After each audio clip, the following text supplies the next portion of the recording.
नवरात्रोत्सव झाल्यानंतर म्हणजे बऱ्याच वेळा तुम्ही तुळजापूरला जाता. बऱ्याच महिला भगिनी असतील, पुरुष मंडळी असतील किंवा एक मोठी तुमची एक यात्राच होती ती. तर हे जे आपण हे करतो यात अनेक महिला आहेत ना, त्या देवीच्या तिथे राबत असतात. कोण झाडून काढतं, कोण देवीची सेवा करतं, कोण तिला साडी नेसव, हार करतायत, काय दिवसभर काम असतात त्या खूप महिलांना. त्याला पाळावं लागतं. त्याच्या ज्याच्या त्याच्या मनाने त्या महिला येऊन करत असतात काम. आता माझं त्याचं कर्तव्य आहे की यांनी एवढं काम केलंय, बरं ते काही पगाराव कायम नाही करत, स्वइच्छेने म्हणजे देवीची सेवा करतायत. देवीचा नवरात्र उत्सव झाला काहीतरी जत्रा म्हणून न्यायचा आपल्याला. पण तो आनंद त्यांचा हो, फार आनंद.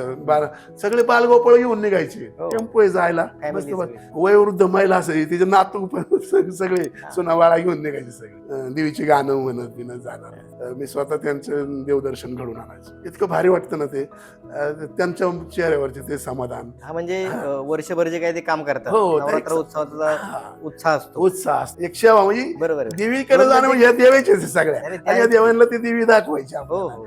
एक सेवा आपल्याला एक ते समाधान मिळतं, लय भारी वाटतं ते. ज्यावेळेस त्यांचं त्या ठिकाणी दर्शन होतं, मी स्वतः त्यांना आहे ना दर्शनाला आतमध्ये घेऊन जातो. आणि दर्शन झाल्यानंतर आहे ना तिथं आता आपलं दरवर्षी जाणं येणं असल्यामुळे तिथले पुजारी वगैरे ओळखीचे, ह्या सगळ्यांची असते तिथं मी आरती वगैरे करतो. इतकं भारी वाटतं त्यांना ना की समाधान पावतं ते सगळ्या नवरात्र उत्सवाचं. आणि लोक ती दरवर्षी वाट पाहत राहतात, कधी नवरात्र येते, कधी नवरात्र येते.